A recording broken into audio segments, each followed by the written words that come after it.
सभी का स्वागत है। आज के इस वीडियो में हम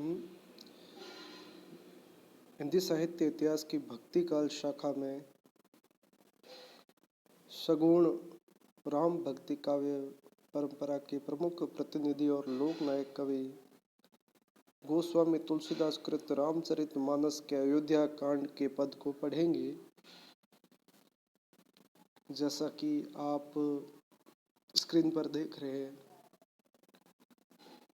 पहले हम इस छंद का पाठ करेंगे, फिर इसकी व्याख्या करेंगे।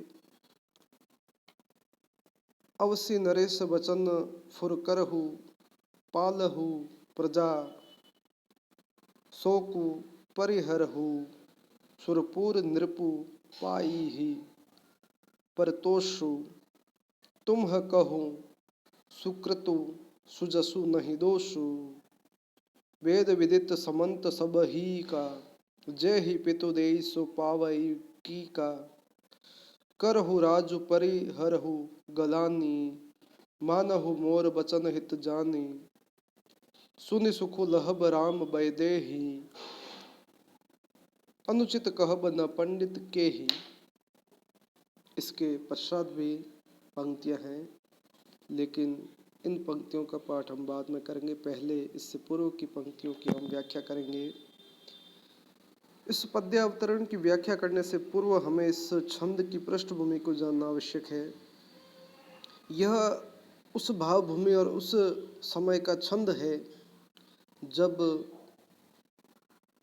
श्री राम, भरत, लक्ष्मण वनवास में है, राजा दशरथ का देहांत हो चुका है और गुरुकुल के गुरु, भरत के गुरु वशिष्ठ भरत को राजकाज संभालने और राजगद्दी पर आसन होकर प्रजा की रक्षा करने और प्रजा पालन करने की नसीहत सीख देते हैं। वे अपनी इस बात को वेद सम्मत बताते हुए कहते हैं कि अवसि नरेश वचन फुर करहु पालहु प्रजा शोक परिहरहु। गोस्वामी तुलसीदास वर्णन करते हुए कहते हैं कि राजसभा में अयोध्या के लोग, जो विशिष्ट लोग हैं, जो मंत्री है, ऋषि मुनि है, गुरु वशिष्ठ है, राज्यसभा में गुरु वशिष्ठ भरत को समझाते हुए कहते हैं कि आपके दिवंगत पिता राजा दशरथ के दिए हुए वचनों का पालन करो और पालहु प्रजा शोक परिहरहु, शोक का परित्याग करते हुए आप राजगद्दी संभाले और यहाँ की प्रजा का पालन करें। सुरपुर नृपु पाई परितुषु तुम कहु सुकृत सुजसु नहीं दोषु। और जब राजगद्दी पर बैठ करके प्रजा का पालन करोगे तो स्वर्ग को प्राप्त तुम्हारे पिता और राजा दशरथ जी को संतोष प्राप्त होगा और इस बात से किसी को कहीं पर भी कोई चिंता परेशानी नहीं है और तुम्हारा इसमें कोई दोष नहीं है। तुम्हें पुण्य प्राप्त होगा और सुंदर यश की प्राप्ति मिलेगी, तुम्हें दोष नहीं लगेगा। वेद विदित सम्मत सब ही का, वेदों में भी यही लिखा हुआ है, शास्त्रों में भी वेद विदित सम्मत सभी का यही मत है। सभी इस बात पर अपनी सहमति प्रकट करते हैं कि राजा दशरथ की आज्ञा का पालन करने के लिए विधि विधान से आपको प्रजा का पालन करना है। जे ही पितु देई सो पावई टीका, राजा दशरथ ने जिन्हें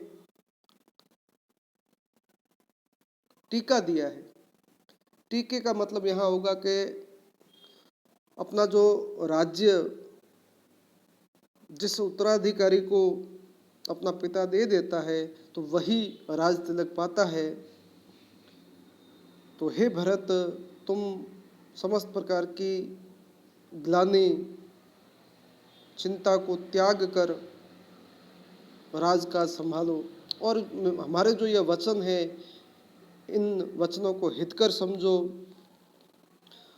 और जब दशरथ की आज्ञा का पालन करते हुए आप राजकाज संभालेंगे तो श्री राम और जानकी को भी सुख मिलेगा, प्रसन्नता प्राप्त होगी और कोई भी विद्वान पंडित इससे अनुचित कृत्य नहीं कहेगा। सुनि सुखु लहब राम बेदही, अनुचित कहब न पंडित के ही। कौशल्यादि सकल महतारी, तेउ प्रजा सुख हो ही सुखारी। कौशल्या और समस्त माताओं को आपके इस कृत्य पर अत्यंत ही प्रसन्नता होगी। तुम्हारी सभी माताएं प्रजा के सुख से प्रसन्न होगी। परम तुम्हार राम कर जाने ही, सो सब विधि तुम सन भल माने ही। जो व्यक्ति आपके और आपके बड़े भाई राम के प्रेम स्नेह को जानता है, वो कोई भी व्यक्ति आपके इस कृत्य से आपको दोषी नहीं मानेगा, आपको भला ही मानेगा। और सौंपे हूँ राजू राम के आए, सेवा करे हूँ स्नेह सुहाए। एक बार तो आप यह राजकाज संभाल लो, तत्पश्चात जब श्री राम, सीता और लक्ष्मण वनवास से लौटेंगे तो उन्हें राज्य आप सौंप दीजिएगा, या फिर जैसा आपको उचित लगे वो कीजिएगा। तो यह जो बात है, यह बात गुरु वशिष्ठ ने भरत को समझाई है। और इस छंद का जो अंत है वो दोहे से होगा। कीजिए गुरु आय सो अवसी कहि, सचिव कर जोरी। रघुपति आयो चित जस तस, तब करब बहोरी। अर्थात वहां पर जितने भी जो ऋषि मुनि संत है या फिर वहां जो मंत्री गण है, वो मंत्री गण भरत को सलाह देते हुए या भरत को हाथ जोड़ के निवेदन करते हैं कि गुरु वशिष्ठ की आज्ञा का पालन कीजिए। और रघुपति आए, जब श्री राम वनवास से लौट आए, जस तस तब करब बहोरी। उस समय फिर जैसा आपको उचित लगे आप अपना निर्णय सबके सामने रख लेना, लेकिन फिलहाल एक बार आप राजकाज संभालें। तो इस प्रकार से इस छंद में जो विशेष बात है वो यही है कि वेदों में और नीति संबंध जो बात गुरु वशिष्ठ ने भरत के सामने रखी है, तो ये एक प्रकार से एक गुरु की आज्ञा है और एक राजा को आज्ञा मानने के इस छंद में संकेत है। तो समस्त प्रजा यही चाहती थी, राजा भी यही, वो गुरु वशिष्ठ और वहाँ के जो मंत्री थे वो भी यही चाहते थे कि भरत राजकाज संभाले।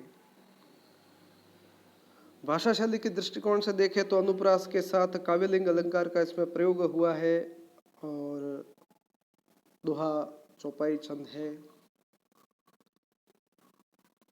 इस प्रकार से हमने इस पद का पाठ किया है। इसके अगले वीडियो में हम अन्य पदों का पाठ करेंगे। आप सभी के लिए शुभकामनाएं। बहुत बहुत धन्यवाद।